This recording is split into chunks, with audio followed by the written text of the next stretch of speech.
The Silver Chalice by Thomas B. Costain, Part 1.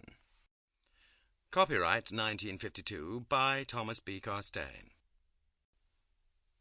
There is a prologue to the book as follows. 1. The richest man in Antioch, by common report, was Ignatius, the dealer in olive oil. He had groves that extended as far as the eye could see in every direction, and he lived in a marble palace on the colonnade. He had been born in the same Pisidian village as Theron, who supported his family by selling ink and pens made of the split ends of reed. Theron found it hard to support his family in a one-room lodging a quite considerable distance away from the colonnade. One day in the heat of summer, when no one ventured out to engage in trade, least of all to buy pens, the great man came on foot to the hole in the wall where Theron sat with his unwanted wares. The latter could not be convinced at first that he was being paid this great honour, and was slow in returning the salutation, "Peace be with you." The oil merchant, gasping for breath and slightly purple of cheek, stepped inside to escape the sun, which was beating down on the street with all the fury of the fires of atonement. Making room for himself beside his one-time friend, he went directly to the object of his visit. "Theron, you have 3 sons, I have none." Theron nodded. He realized that he was singularly blessed in the possession of 3 sons who had survived the hazards of childhood. "Is my memory to be lost through lack of children?" asked Ignatius, his voice rising to an unhappy pitch. "Is my spirit to wander after death with no one to come back to, as a moth flies to the flame?" The awe Theron had felt at the start was giving place to the ease of old acquaintance. After all, had not he and this corpulent merchant been raised in houses of equal size? Had they not stolen fruit together and fished in the same stream? "It is perhaps your thought to adopt a son," said the seller of pens. "My old friend," said Ignatius, "if you are willing, I shall buy one of your sons and adopt him as my own. He shall have as much love as though he came from my own loins. When the time comes for me to die, he shall inherit everything I possess." Theron's heart gave an exultant tug, although he did not allow any of the excitement that had taken possession of him to show on the surface. What a wonderful chance for his firstborn, to become a man of substance and wealth, to eat his meals off plate of gold and silver, to drink wine cooled by snow from the mountains of the north. Or would it be the second son on whom the favour of the great merchant had descended? "Is it Theodore you want?" he asked. "My firstborn is a boy of fine parts. He will make a strong man." Ignatius shook his head. "Your Theodore will grow big and have a bulging stomach on him before he is 30. No, it is not Theodore." "It is Dennis, then. My second son is a tall and handsome fellow, and also he is obedient and industrious." The wealthy merchant shook his head a second time. Theron's heart sank, and he said to himself, "It is my good little Ambrose he wants." Ambrose was turning 10, and lived in a thoughtful world of his own, never so happy as when modelling figures out of clay or carving bits of wood. The seller of pens had always known that in his heart he had a preference for Ambrose. The thought of losing him was like a dagger thrust. There was nothing unusual about the proposal Ignatius was making. Men without sons sought to remedy the deficiency in this way. The law, as laid down in the 12 Tables, made no distinction in the matter of inheritance between sons of the flesh and sons by adoption. It was unusual, however, for a man of wealth to think of an alliance with one as poor as a seller of pens. Ignatius could have found a willing candidate in any of the best families of Antioch. Theron, nevertheless, sought feverishly in his mind for some excuse to refuse the offer, saying to himself, "How sad life would be if I parted with my good little Ambrose." After a moment he shook his head. "My 3rd son would not suit you. He is a dreamer, that Ambrose. He has no head on him for figuring.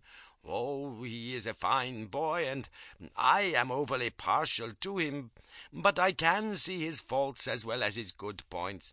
He has only one desire in life, and that is to make his little statues out of clay and chalk and wood." Theron gave his head an emphatic shake, as though to conclude the matter. "No, my Ambrose would not suit you." The merchant was a thick-set man, as broad across the shoulders as a carrier of water. His head was square, his features rugged. A man who fights his way to the top in trade, and stays there, sees more of warfare than a soldier. For life to him is one long battle, a continual round of buffeting and coming to grips, of tugging and sweating and scheming and hating, with none of the pleasant interludes a soldier enjoys around the campfire in the company of other soldiers, with a wine-skin handy, and the talk easy and vainglorious.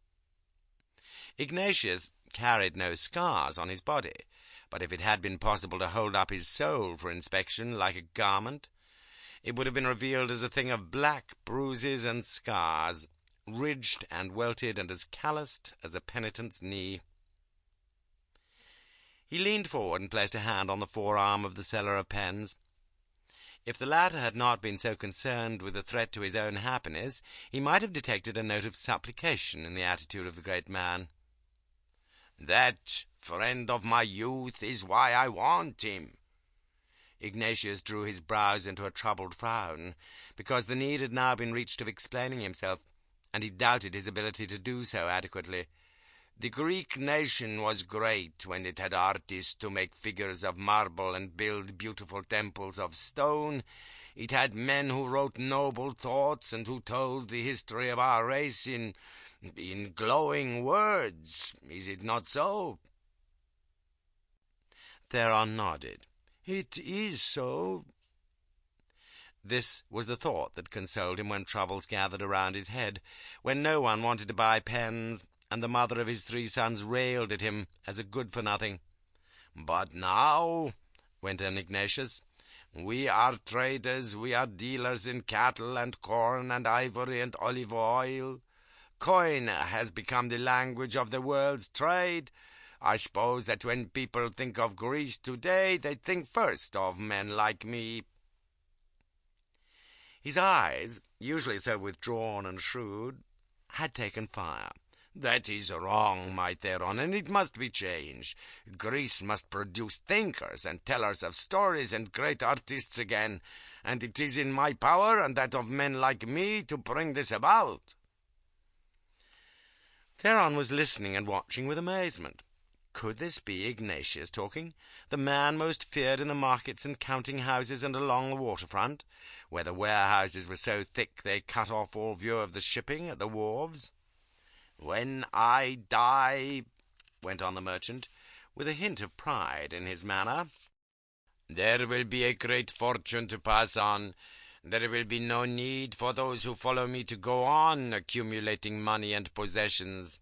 I want in my place, then, a man who will see things as I see them now, and who will know how to use my wealth to restore some of the real glory of Greece." Theron felt himself in the position of a defending captain who sees the high walls around him being battered down. "But," he demurred, in an effort to find some ground for a last stand, "you know nothing about my 3rd son. Why are you sure he is the one you want?" "I never take a step until I know exactly what I want." Ignatius spoke confidently. "I saw your son once only, but I know much about him. I have seen to it that inquiries were made. I walked one day through the ward of the trades, and it was then I saw him," he went on. "There were a dozen boys together, hopping about and scuffling and fighting, and one who sat against a wall and whittled with a knife at a piece of wood. I stopped and watched him. He was different from the others. I could see that he had a fine and wide brow. The others tried to get him into their games, but he paid no attention. Then one of them went over and snatched away the piece of wood. The boy was on his feet in a trice and fighting to get it back. He fought well. I said to myself, 'He stands apart and asks only to be left alone,' but he's willing to fight for what is important to him. Sample complete. Ready to continue?